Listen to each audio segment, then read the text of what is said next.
शहर में रहने वाली निहारिका की शादी गांव के राम से हो जाती है। निहारिका को ज्यादा किसी चीज का शौक नहीं होता, जिस वजह से वो ससुराल में खुशी से रह रही होती है। लेकिन गोलगप्पों का प्यार सबको बहुत परेशान करता है। देखो जी, हमारी शादी को ना 1 हफ्ता हो गया और मुझे गोलगप्पे खाए हुए पूरे 7 दिन बीत गए। इतने लंबे समय तक अपने गोलगप्पों के बिना मैं आज तक नहीं रही। ओह, आई बड़ी गोलगप्पे खाने वाली। हुक्म तो ऐसे चला रही है जैसे तेरे पापा ने हमें यहाँ कोई दुकान खोल कर दी हो।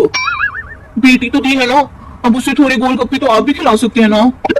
अरे देखो तो जरा, नास पीटे गोलगप्पों के पीछे कैसे कैची की जैसी जुबान चल रही है इसकी। देखिए मम्मी जी, आप भले मुझे कुछ भी बोलिए, लेकिन अपने गोलगप्पों के लिए मैं कुछ नहीं सुन सकती। हाँ, अरे मैं तुम्हें गोलगप्पे खिला दूंगा, थोड़ा सब्र तो करो। पिछले 7 दिनों से सब्र तो कर रही हो ना। अरे गोलगप्पे ही तो है, इतना बेचैन क्यों हो रही हो? आ जाएंगे। सुनो जी, हम लड़कियां पति के बिना रह सकती हैं, पर गोलगप्पों के बिना नहीं, कभी नहीं। वो मेरा पहला और आखिरी प्यार है। निहारिका की बात सुनकर उसकी सास और पति सिर पकड़कर बैठ जाते हैं। जिसके बाद राम गोलगप्पों का इंतजाम करने घर से बाहर चला जाता है। कुछ देर बाद वो गोलगप्पे लेकर घर वापस आता है, जिन्हें देखकर निहारिका सारे काम छोड़कर खुशी से भागते हुए राम के पास आती है। तुम आ गए? इतनी देर क्यों लगाई? पता है ना मैंने तुम्हें कितना मिस किया। अरे थोड़ी देर पहले तो घर से गया था। क्या तुम? अरे मैं तो अपने गोलगप्पों से बात कर रही हूँ, तुमसे नहीं। निहारिका का गोलगप्पों के लिए ऐसा प्यार देखकर राम हैरान रह जाता है। अब वो गोलगप्पों को प्लेट में अच्छे से सजाकर उन्हें खाने बैठती है, लेकिन पहला गोलगप्पा खाते ही वो गुस्से में प्लेट खिसका देती है। ये कैसे घटिया गोलगप्पे उठाकर ले आए? न पानी में स्वाद न गोलगप्पों में। हाय हाय, महारानी के नखरे तो देखो, इन्हें गोलगप्पे में भी अलग अलग स्वाद चाहिए। ठीक है, आप लोग इस पर बहस मत शुरू कर देना, मैं ना कल दूसरी जगह से खरीद लाऊंगा, ठीक है? अगले दिन राम निहारिका के लिए गांव में दूसरी दुकान से गोलगप्पे खरीद कर लाता है, पर उसे वो भी पसंद नहीं आते।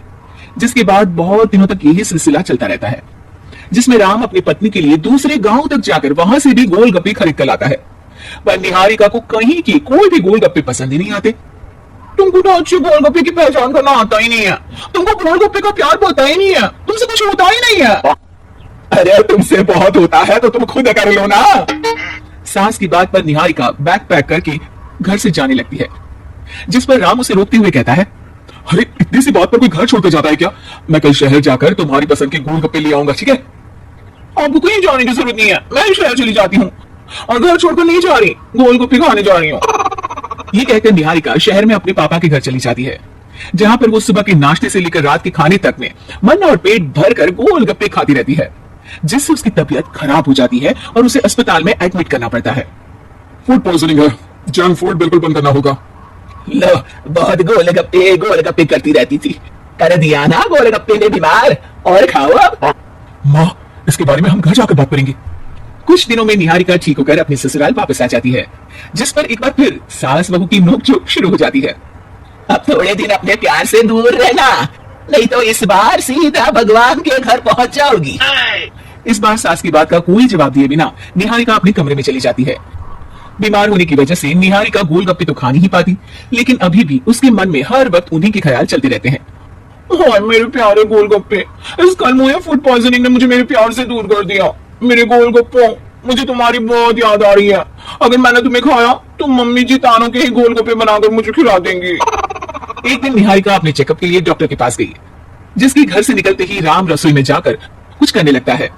शाम को निहारिका के घर वापस आते ही उसकी सास कहती है, शक्ल से तो लग रहा है कि डॉक्टर ने थोड़े और समय तक गोलगप्पे बंद कर दिए। अच्छा है, कम से कम अब हमें पूरा दिन गोलगप्पा पुराना तो नहीं सुनना पड़ेगा। सास की बातें सुनकर निहारिका चिढ़ते हुए अपने कमरे में जा रही होती है, तभी राम गोलगप्पों से भरी एक बड़ी प्लेट लेकर उसके सामने आ जाता है, जिन्हें देखकर निहारिका का चेहरा खिल उठता है। ये मैंने तुम्हारे लिए बनाया है, तुम्हें अपने पसंद की चीज खाने से कोई नहीं रोक रहा। जितना खाना है उतना खाओ, लेकिन उससे खाने की एक लिमिट होनी चाहिए। हाँ बहू, किसी भी चीज की अति हमेशा नुकसानदायक ही होती है। ठीक है, पर अभी मुंह में पानी आ रहा है।